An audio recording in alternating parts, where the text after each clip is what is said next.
রাসূলের ইন্তেকালের পরে হযরত কাসম বিন আব্বাসের একটু উন্মোদনা ভাব এসে গেল, এক্সাইটেড হয়ে গেছে, ঝরঝর করে কাঁদছে। একবার আল্লাহর রাসূলের কদম মোবারকে যে নিজের ঠোঁট দুটো ঠেকিয়ে দিচ্ছে, কখনো আমার রাসূলের বুকের উপরে ঝাঁপিয়ে পড়ছে। এক সময় আল্লাহর রাসূলের কবর মোবারকের মধ্যে কাসম বিন আব্বাস আল্লাহর রাসূলের কবরে শুয়ে পড়ে বলে, যখন আমার রাসূল দুনিয়ায় নেই, আমার নবী দুনিয়া থেকে বিদায় নিয়েছে, দুনিয়ার যেমন আমায় আর ভালো লাগে না, আমার ভাই, আমার জান, আমার কলিজা, আমার রাসূল মুহাম্মদুর রাসূলের সাথে আমাকে এই কবরে তোমরা জান্নাতা তাস্তাকি আলা খামসাতি নাফারিন তা'দিল কুরআনি ওয়া হাফিজিল লিসানি ওয়া মুত'ইমিল জুআনি ওয়া মাকসিল উরওয়ানি ওয়া মান সাল্লালা হাবিবির রহমানি। ইন্নাল জান্নাতা, আমার রাসূল বলছেন, আর যেগুলো বলবো আগে বলিনি, সহিহ সনদের হাদিস আমি আপনাদের শোনাবো, বুঝতে পেরেছেন? মুখস্থ বিদ্যে অমুক জায়গায় অমুক আছে, অমুক জায়গায় এই আছে, এই সমস্তই আমি শোনাই না, কারণ সম্ভব না। একটা হাফেজকে গোটা কোরআনটা জিজ্ঞাসা করুন, ঝরঝর করে গোটা কোরআন শুনিয়ে দেবে। কত নাম্বার আয়াতে কত পারায় কি একটা হাফেজের জন্য বলা অসুবিধা, কিন্তু মূল কথাগুলো যেটা সহি কথা, সত্য কথা একটুখানি শুনে দিন। চমকে যান না, এক কথায় চমকে যে লাভ নেই, বাস্তবতায় আসুন। কারণ স্টেজ শো করতে এসছি আমরা, টেকনিক অনেক কিছু থাকতে পারে। সরি টু সে, কেউ আমার কথা ব্যক্তিগতভাবে নেবেন না। এমনকি অনেক ক্ষেত্রে আমি শুনি বক্তব্য শেষে কথাও বলে, আমার কথা বাচন ভঙ্গি, টেকনিকে, কথাবার্তায় টেকনিকে কিছু ভুল হলে, হোয়াট ইজ টেকনিক? আপনি এখানে টেকনিক দিতে তো আসেননি। আপনারা আমাকে মাফ করবেন, এই করবেন, বাবা সোজা কথা, আল্লাহ মাফ করবেন, বাকি আপনাদের কষ্ট লাগলে আপনারাও মাফ করবেন, বিদায় দিচ্ছি, এরকম হয় উচিত। কিন্তু এটা স্টেজ শো নয়, যার জন্য মূল কথা, মোদ্দা কথাগুলো শুনুন। যেটা আমার জানা নেই আমি জেনে নেবো আপনাদের কাছে কোনো এক সময়, হয়তো আজকে সুযোগ হবে না। আল্লাহ রাসূল বলছে, আল্লাহ জান্নাতে 5 শ্রেণীর মানুষদেরকে দেওয়া হবে। কয় শ্রেণীর? 5 শ্রেণীর। তার মধ্যে কারা থাকবে? তালিল কোরআনে, তালিল কোরআন মানে আল্লাহ যাদের, আল্লাহ রাসূল বলছে যারা আল্লাহর কোরআনটাকে অন্তর দিয়ে, মন দিয়ে তেলাওয়াত করতে পারবে। সুবহানাল্লাহ বলেন। এখন আসেন, আপনাদের মধ্যে অনেক মানুষ তো এমন আছে সূক্ষ্ম জায়গায় যায়, খুব সূক্ষ্ম বিষয়। অনেক মানুষ আছেন, হুজুর আমি ভালো মতো তেলাওয়াত করতে পারি না, আমি তেলাওয়াত করি বিসমিল্লাহির রহমানির রহিম, আলিফ লাম মিম যালিকাল কিতাবু লা রাইবা ফীহি হুদাল লিল মুত্তাকিন আল্লাযীনা ইউমিনুনা বিল গায়বি ওয়া ইউকিমুনা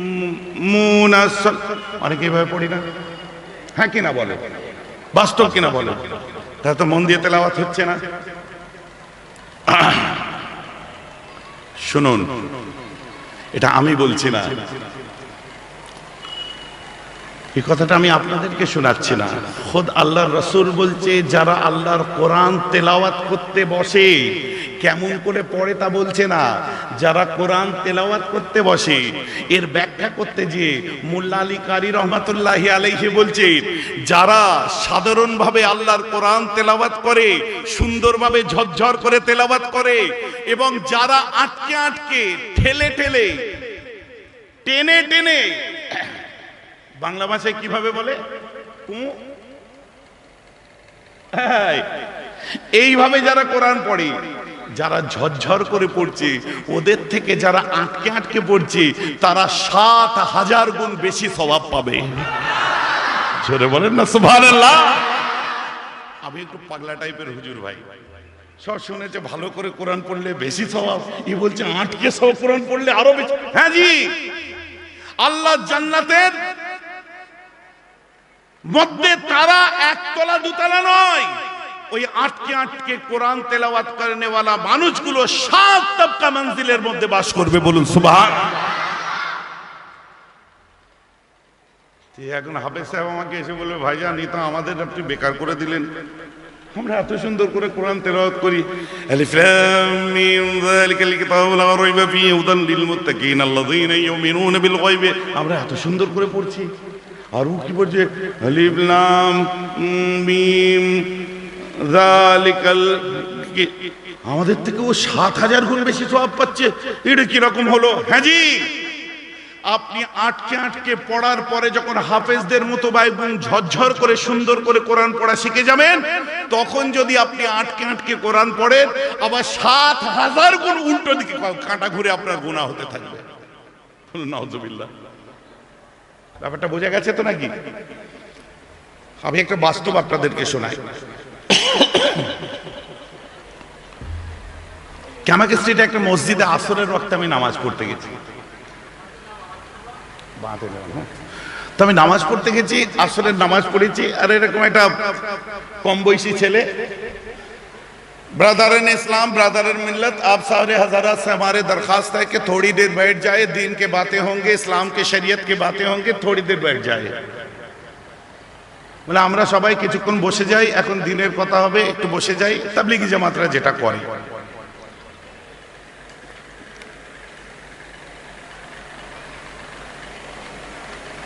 সব বসে পড়লো। আমারও অভিজ্ঞতার প্রয়োজন, যে বসে করেটা কি আমাকে তো দেখতে হবে। কেউ ব্যক্তিগত ভাবে নেবেন না, কারণ আমি যে কথাটা বলছি, আপনি যদি দেওবন্দি তাবলিগি জামাত হয়ে থাকেন আপনাকে খারাপ লাগবে না, আর ব্যক্তিগত ওহাবি তাবলিগ জামাত হলে খারাপ লাগবে। আলেম ওলামারা আমার কথাটা বুঝতে পারলেন? যদি দেওবন্দি তাবলিগি জামাত হয়ে থাকেন আপনাকে খারাপ লাগবে না, ওহাবি তাবলিগি জামাত হলে খারাপ লাগবে। কারণ দেওবন্দের মাসলা জেনে তবে দেওবন্দি তাবলিগি জামাত হয়, আর মসলা মাসাইল না জেনে বর্তমান তাবলিগি জামাত ওহাবি তাবলিগি জামাত হয়ে যায়। এবং এর ব্যাখ্যা আপনি যদি চান, অনেক বড় ফারেগে দেওবন্দ আলিম ওলামারা যারা আমার সঙ্গে উঠা বসা করে, তাদের কাছ থেকে এর ব্যাখ্যা আমি আপনাদেরকে সরিয়ে দেব। বসে আছি, ছেলেটা আসলো, একটা বুড়ো মতো মানুষ, বয়স্ক, এরকম বয়স হয়ে যাবে, এবং বাবাজিদের মতো বয়স নিয়ে বসেছে। বসার পরে বলছে কালমা শরীফ পড়িয়ে, मेरे साथ पढ़िए, ला इलाहा इल्लल्लाह। बुरोटा पढ़ছে ला इलाहा इल्लल्लाह। एक सांस में पढ़िए जनाब, एक सांस में पढ़ना होगा। पढ़ो ला इलाहा इल्लल्लाह। पूरा बच्चे ला इलाहा इल्लल्लाह। आज ये बुढ़ोटा तो হাঁপানির অসুখ হয়ে যাবে। ও দাদুর বয়সী লোক, ওর সিনা ওর লাংস পারমিট করছে না, ওর বডি পারমিট করছে না, ও দম ধরে রাখতে পারছে না। তারপরে কি প্রেশার করা হচ্ছে।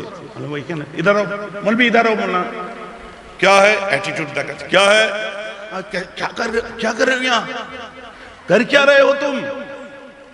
बेचारे यार क्या तुम जाहिल आदमी हो। আমাকে বলছে क्या तुम जाहिल आदमी हो, इसे कलमा भी पढ़ना नहीं आता है, तुम देखता नहीं। अच्छा भाई, मेरे भाई तुम सही हो, मगर इसको ऐसे प्रेशर मत करो, इसके ऊपर जुल्म मत करो जी। कैसे जुल्म है, जिसे कलमा पढ़ना नहीं आता वो मुसलमान कैसे बनेंगे। मेरे दोस्तों, मेरे यारो, इसे कलमा पढ़ना नहीं आता नहीं, ये बोलो कि इसे सही कलमा पढ़ना नहीं आते हैं। एक सांस में पढ़ना नहीं आता, बेशक अलबत्ता इसे पढ़ना आता है। এই পড়তে পারে, এ কথা বলুনি পড়তে জানে না, একদমই পড়তে পারছে না। কেন বলো তো? তোমার বয়স হচ্ছে 25 আর ওর বয়স হচ্ছে 65। তোমার লাংস আর এর লাংসে তফাৎ আছে। তুমি যতটা দম ধরে রাখতে পারছো, এই পাচ্ছে না। বলছে कैसे জাহিল के जैसे बात कर रहे हो। আমি বলছি বলে লে, তুই 3-4 বার জাহিল বলেছিস আমায়, আমি কিচ্ছু বলবো না। বস অ্যাটিটিউড থাকে তো। আর আমাকে সাধারণ মানুষের মতো দেখতে, আগে আবার দাড়ি আরো ছোট ছোট ছিল, বোঝাই যেত নি হুজুর না খেজুর। বুঝতে পেরেছে? এরকম ঘটনা ঘটছে। আমি তখন ওকে বললাম উর্দুতে আর কি হিন্দিতে, যে ভাই এ তো কথা বলতে পারছে, এ যদি একদমে না পড়তে পেরে মুসলমান না হয়, যে বুবা কথা বলতেই পারে না সে কি মুসলমান নয়? ভাই যে আমার কথা বুঝতে পারছেন না? আবার রাসূল বলছে, আমার উম্মতেরা, তোমরা কোরআন তেলাওয়াত করতে পারছো না, চেষ্টা করো। পারছো না, আবার চেষ্টা করো। পারছো না, আবার চেষ্টা করো। টেনে টেনে পড়ো, আটকে আটকে পড়ো, তুমি ৭,০০০ গুণ বেশি সওয়াব পাবে। শুধু তাই নয়, তুমি কোরআন তেলাওয়াত করতে পারছো না, তুমি কোরআনের লাইনগুলোর উপরে শাহাদাত আঙ্গুলটা বুলাতে থাকো। তুমি না মুখে উচ্চারণ করলেও আল্লাহ তোমাকে তেলাওয়াতের সওয়াব দিয়ে দেবে। বলুন সুবহানাল্লাহ। এগুলো কি সব বাজে কথা? শিখে নেওয়া ভালো, জেনে নেওয়া অবশ্যই কর্তব্য, কিন্তু যে পাচ্ছে না তাকে প্রেশার করা উচিত নয়, চাপ দেওয়া উচিত না। ও লাঞ্চ পারমিট করছে না, কি করবে? ও একদমে পাচ্ছে না, কি করবে? তাই আমি তাদেরকে বলি যে তোমরা মানুষের উপরে এইভাবে প্রেশার করিয়ে তো প্রেশার ক্রিয়েট করো না, জুলুম করো না। বুঝতে পেরেছেন? সত্তার ভাই উঠে পড়ুন, ফজরের ওয়াক্ত হয়ে গেছে, নামাজের সময় হয়ে গেছে, তাড়াতাড়ি চলে আসুন। ১৭ ওয়াক্তের নামাজ আপনার ৭০,০০০ সওয়াব পেয়ে যাবেন, ১৮,০০০ সওয়াব পাবেন, তাহরিমা বাঁধলে ১৭,০০০ সওয়াব পাবেন। হিসাব করে সব দিয়ে দিল। নাইট ডিউটি করে এসে বসলো। কথা বুঝতে পারছেন না? মেয়েরা তো হিসাব একটু ভালো বোঝে। বউ ঠেলে ঠেলে তুলছে, ওটো না গো, শিগগির যাও না। ১৭,০০০ আর ওদিকে ১৮,০০০, এদিকে ৭০,০০০, কত সওয়াব হচ্ছে বলো দেখিনি? ঠেলে ঠেলে তুলে দিল। ও লড়তে লড়তে ঘুম থেকে উঠে রকমের রাস্তা দিয়ে যাচ্ছে, পকেট থেকে ওই জালি পাড়াটা বলে না, হাত ঝাড়া পিঠে, বোঝো, পড়াই দেয় ছ্যাঁক ছ্যাঁক করে, ওটা আমি একটা টুপি বার করে কোন রকম মাথায় দিয়ে দিয়ে আল্লাহু আকবার, ইমাম দাঁড়িয়েছে, ও আল্লাহু আকবার দাঁড়ালো। নামাজ পড়ে বাড়ি আসলো, বউ সুন্দর করে হেসে বলল, তুমি দেখছো ১৭,০০০, ১৮,০০০ আর ৭০,০০০ সওয়াবের অধিকারী হয়ে গেলে। ই বলছে কি, নামাজ পড়েছি, উজু করতেই ভুলে গেছে। আমার কাছে কথা হচ্ছে, তাই আল্লাহ রাসূল বলছেন, লা সালাতা তাম্মা ইল্লা বিল হুদুর, নামাজ অতক্ষণ পর্যন্ত পরিপূর্ণ হয় না যতক্ষণ না তুমি হুদুরে কলবের সাথে, ইতমিনানে কলবের সাথে, একগ্রতার সাথে তুমি পড়ছো। আগে নামাজ নয়, আগে আপনি ভালো মানুষ হন, তারপর ভালো মুসলমান হন, তবেই তো আপনার জন্য নামাজ। তা নাহলে নামাজ পড়ছি তো পড়েই যাচ্ছে, ওদিকে সর্বনাশ হয়ে যাচ্ছে। আল্লাহ রাসূল দুনিয়ার বাদশাহ, একসময় তিনি বড় আফসোসের সাথে বললেন, সাহাবারা শোন, কি এক শ্রেণীর মানুষ আছে যারা জান্নাতে যাওয়া তো দূরের কথা, আমি বিশ্বনবী মুহাম্মদ বলছি, ওদের নাকে জান্নাতে সেন্টও পৌঁছাবে না। হুজুর তারা চোর নাকি? বলে না না, ডাকাত না, লুটেরা না, অ্যান্টি সোশ্যাল না, আনসিভিলাইজ না। কারা তারা হুজুর? আল্লাহ রাসূল বলছেন, বালহুম ইসাল্লুনা ওয়া ইয়াসুমুনা ওয়া ইয়াহুজ্জুনা লাম ইয়াতিবনা লাহু রিহাম ফিল জান্নাহ। কারা তারা? বালহুম ইসাল্লুন, বরং তারা নামাজি, ওয়া ইয়াসুমুন, এবং তারা রোজদার, ওয়া ইয়াহুজ্জুন, আবার তারা হাজী সাহেব, নামাজ রোজা হজ সব করেছে, লাম ইয়াতিবনা লাহু রিহাম ফিল জান্নাহ, তথাপিও তাদের নাকে জান্নাতের হাওয়া সেন্ট পর্যন্ত পৌঁছাবে না। বলুন নাউজুবিল্লাহ। কি হলো? এই নামাজ পড়ে লাভটা কি হলো? ভাই অনেক সুন্দর সুন্দর জোশের ওয়াজ অনেক শুনেছেন, এখন একটু এই ওয়াজ আমাদের শোনার প্রয়োজন আছে। কি কথা ঠিক বলছি না ভুল? মুসা নবী, ঈসা নবী অনেক সুন্দর সুন্দর ওয়াকিয়া শুনিয়েছি, শোনাবো আবার ইনশাল্লাহ, পরে আরো শুনবেন, কিন্তু এগুলো শোনা একটু অভ্যেস রাখেন। কেন বলছি, কিসের জন্য বলছি, কেন আমার নবীজি বললেন, তার পিছনে কারণ আছে।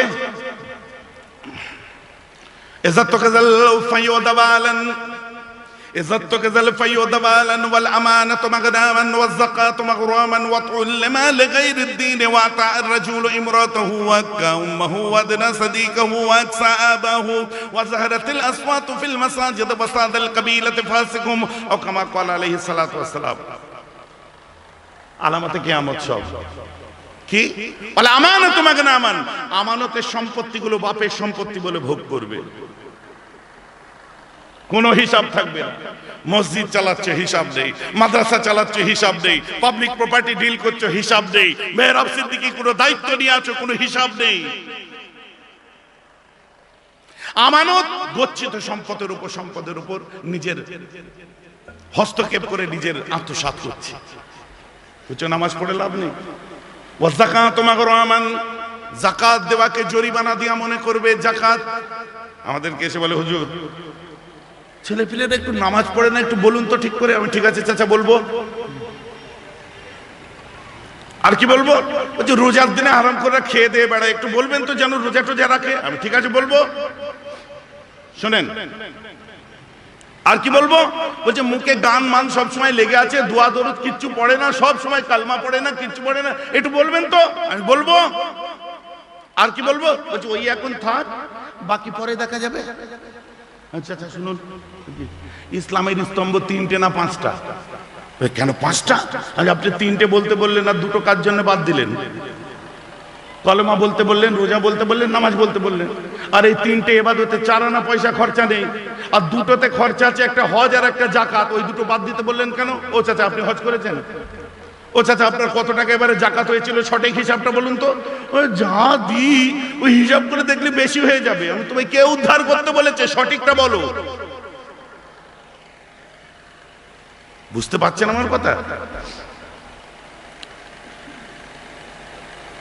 নামাজ পড়তে খরচা আছে, সব নামাজের ওয়াজ হচ্ছে। রোজা খরচা নেই, রোজার ওয়াজ হচ্ছে। বাবারা বেশি বেশি করে কলমা পড়ো, কলমার ওয়াজ হচ্ছে। জাকাতের ওয়াজ কই? হজের ওয়াজ কই? ভাইজান আমার কথা বুঝতে পারছেন? সর্বনাশ আছে।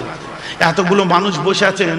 আমি যদি প্রশ্ন করি আপনাদের যে এ বছরে আপনাদের কত টাকা জাকাত হয়েছিল, একটু আমার সঠিক হিসাবটা বলুন তো। 100 জনের মধ্যে 90 জন জানেই না তার কত টাকা জাকাত হয়, আর 10 জন জানে যারা দেয়। কথা ঠিক বলছি না ভুল বলছি? ইনকমপ্লিট ইসলাম আমরা পালন করছি। Basic side of Islam, basic knowledge of Islam আমাদের মধ্যে নেই। টুপি আছে, দাড়ি আছে, জুব্বা আছে, কুব্বা আছে, সব কিছু আছে, কিন্তু ইসলামের বেসিক সাইড দুর্বল। ওয়াজ শুনছেন, কালকে বলবেন মেয়েরা ভাই ফাটিয়ে দিয়েছে একদম। কি ফাটালো বলে সব মনে নেই, বেকার। ভাই কথাটা আমার খারাপ ভাবে নেবেন না, একদম খারাপ ভাবে নেওয়ার দরকার নেই। আল্লাহ রসুল দিন দুনিয়ার বাদশাহ, নবীজি আমার শুনিয়ে দিলেন কি যে আমার শরীরটা অসুস্থ লাগছে, আবু বকর তুমি একটু নামাজ পড়াও। আম্মা জান আয়েশা বললেন যে আমার আব্বা পারবে না, নরম দিলের মানুষ, না আমার আবু বকর পড়াবে। পারবে না। ফজরের ওয়াক্ত এসে গেল, হযরতে ওমর ফারুক দাঁড়িয়ে গেলেন মুসাল্লায়। আল্লাহ রাসূল হুজরার ভেতর থেকে দেখলেন শরীর খারাপ। লা উমর লা উমর বাল আবু বকরিন, ওমর নয়, ওমর নয়, আমার আবু বকর নামাজ পড়াবে। আম্মা জান আয়েশা বলছে আব্বা পারবে না। হুজুর, আমার রাসূল বলছে আয়েশা তুমি সেই ইউসুফ নবীর জমানার মেয়েদের মতো জিদ করছো কেন?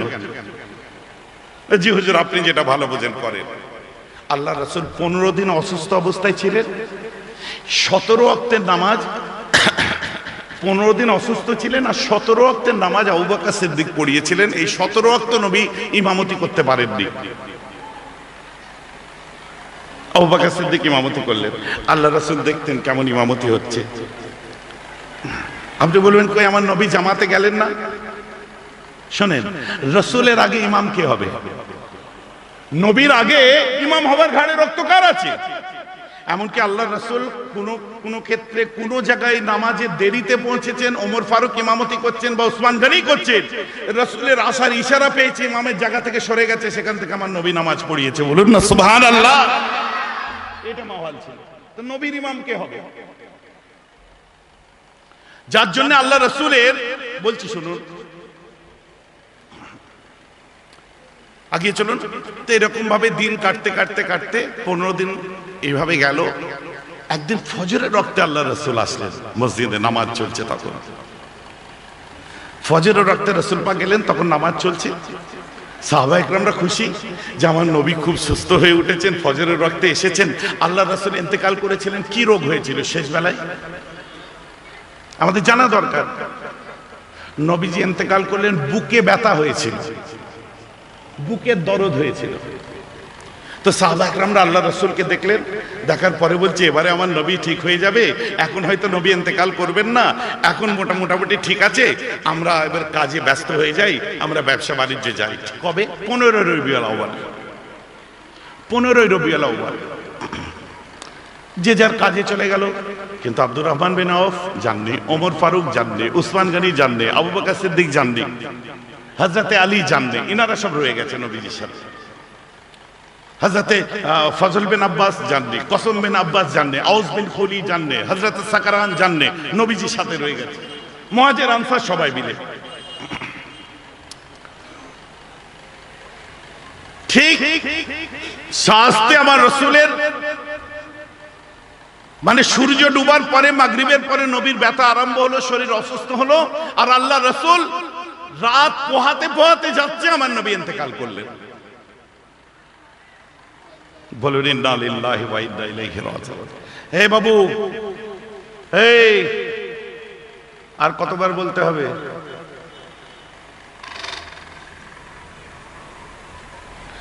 একদম চুপচাপ শোনো, নাহলে তাবারুক মোড়া হচ্ছে, ওখানে প্যাকেট করে হয়ে যাও। বুঝতে পারছেন তো নাকি? আল্লাহ রাসূল ইন্তেকাল করলেন, সবাই বলছে নবী ইন্তেকাল করেছে। ওমর ফারুক তলোয়ার বার করেছে, এত বড় সাহস, কেউ যদি একবার মুখ থেকে উচ্চারণ করো আমার রাসূল মারা গেছেন, তাহলে তোমার গর্দান উড়িয়ে দেবো, আমি কতল করে দেবো তাকে।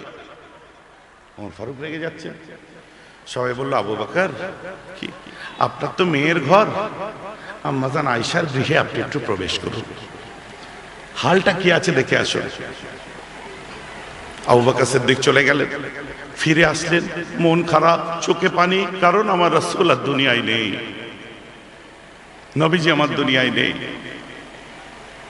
আবু বকর সিদ্দিক যখন হাজির হয়েছেন, নবীজি ইন্তেকাল করেছেন।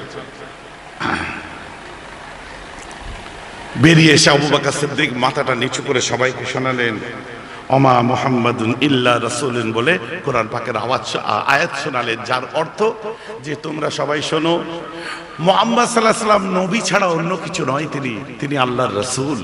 আর পূর্বের দিনে রাসূলরা দুনিয়া থেকে বিদায় নিয়েছে, তার জন্য ইসলামের কাজ বন্ধ হয়ে যায়নি, অতএব আমাদেরকেও ইসলামের কাজ বন্ধ করে দিলে চলবে না। সাহাবাদের বুঝতে দেরি হলো, ডাইরেক্ট বললেন না মারা গেছে, ইন্তেকাল করেছে।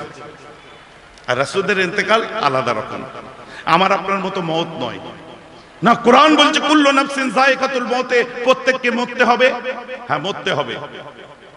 এখানে বলছে যায়কাতুল মউতে, মৃত্যু স্বাদ চাখতে হবে, মরতে হবে না। মৃত্যু স্বাদ আস্বাদন করতে হবে।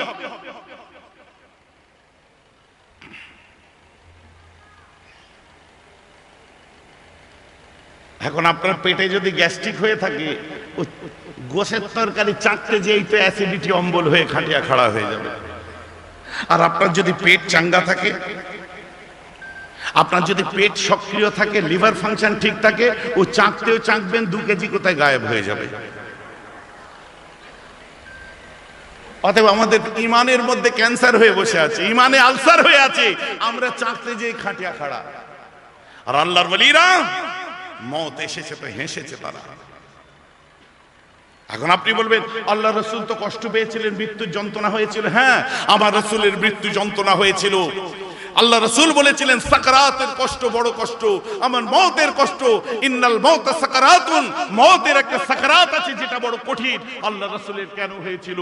আল্লাহ রাসূল এক সময় আম্মা জান ফাতেমা তাকে স্বপ্ন দেখেছিলেন এবং আল্লাহ রাসূলকে জিজ্ঞাসা করেছিলেন, আব্বু আপনি দিন দুনিয়ার বাদশা, আপনার মওতে এত কষ্ট হলো কেন?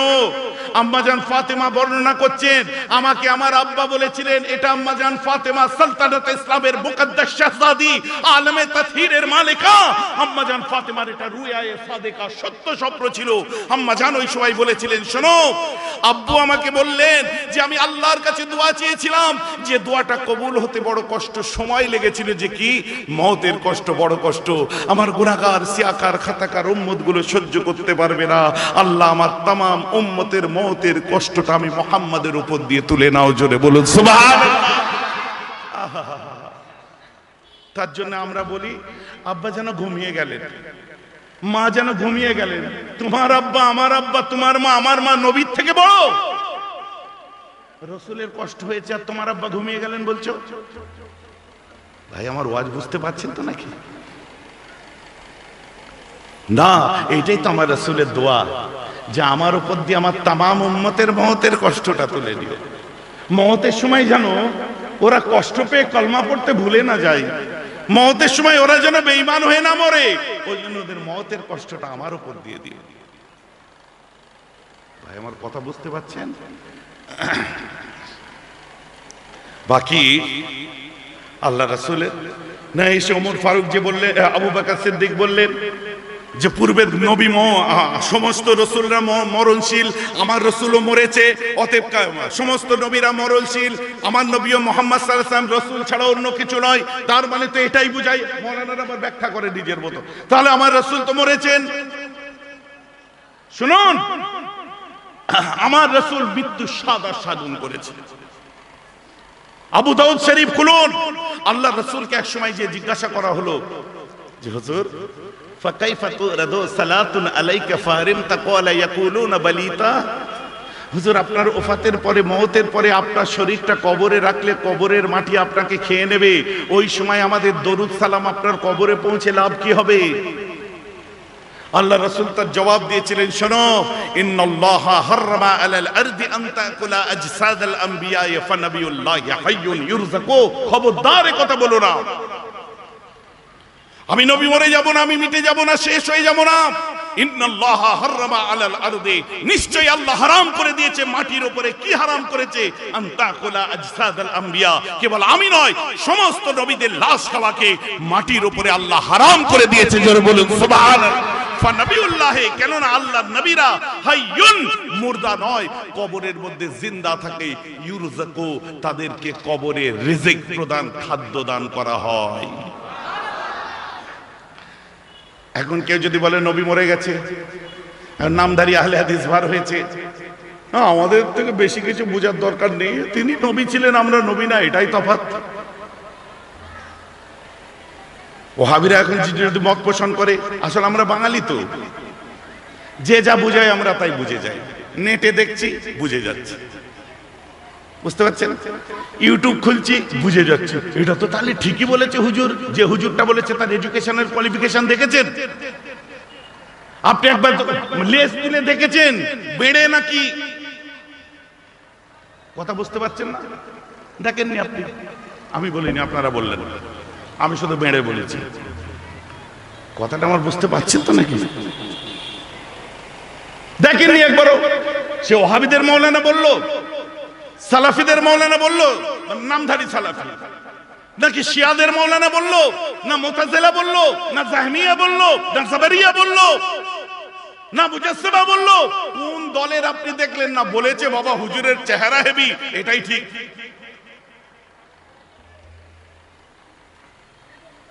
না না, এটার নাম ইসলাম নয়।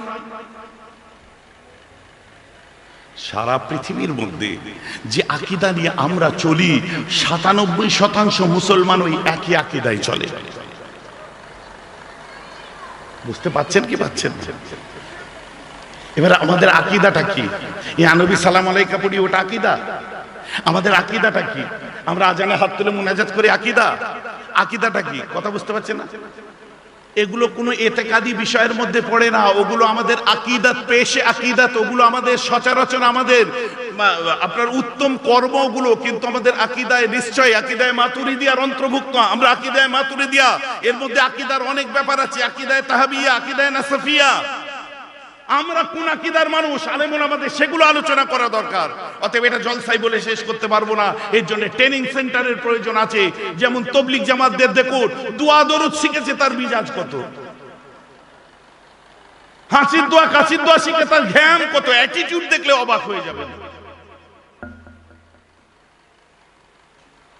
অর্থাৎ আমাদের আকীদা বুঝে নেওয়া দরকার। আমাকে নিজে এসে আব্বাকে নিয়ে গাড়ি চালিয়ে গেছি জলসাই, ঠান্ডা লাগছে, চা খেতে একটা দোকানে বসে চা খাচ্ছি, বুঝতে পেরেছেন? পাশ থেকে এসে হ্যাঁচু করে স্নিজিং হ্যাঁচি করলো, হাঁচলো, দিয়ে বলছে আলহামদুলিল্লাহ। মনে মনে বললাম ইয়ার হামাক বললাম, যে আমার দিকে দেখছি, আমি তাকে আমায় দেখছো কেন? বলছে আমি আলহামদুলিল্লাহ বললাম, তুমি কই ইয়ার হামাক বললা বললে না?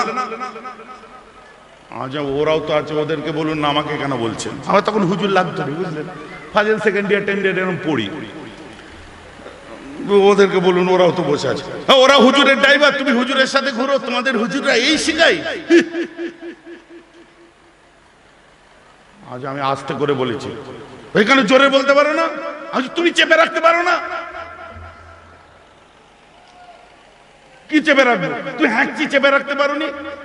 এতগুলো মানুষকে এক হ্যাঁচিতে গুনাহগার করে দিলে তুমি, তুমি হ্যাঁচি দিয়ে সব কটাকে গুনাহগার করলে, চেপে রাখো। বলে ও চাপা যায়? আমি সবসময় চিল্লে ইয়ার হামাকুল্লাহ বলা যায়?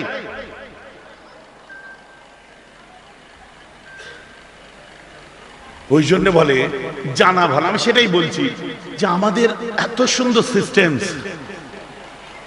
ওয়ার্ল্ড ওয়াইড যে সিস্টেম, আমরা যেগুলো করি সেগুলোর জন্য বসে ইতিকাদি ট্রেনিং এর প্রয়োজন আছে, যার জন্য মুজাদ্দেদ জামান দাদা হুজুর কেবলা খানকাই কাজ করে গেছিলেন, ঘরে বসে সবক আদির কাজ করে গেছিলেন। চলুন আমি সেখানে যাই, যেখান থেকে এখানে চলে এলাম।